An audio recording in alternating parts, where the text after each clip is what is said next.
pessoas do CDZ, eu sou o Tio Vini e bem-vindos a mais um vídeo. Cris Goulart, qual é a sua idade sexual? Não tem nenhum ano ainda, cara. Gabriel Frederico do Carmo, faz o desafio do gelo e sal. Não leva a mão, mas nem fudendo. Tata Machado, qual seria o nome da mistura de um quero-quero com um pica-pau? Quero pica ou quero pau? Caroline Dias, por que você me odeia? Jovem, eu não te odeio.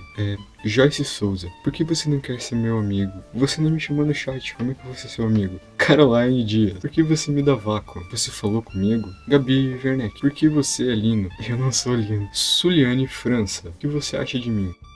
Rani Moreira, louro, lindo, como é saber que eu sonho com você?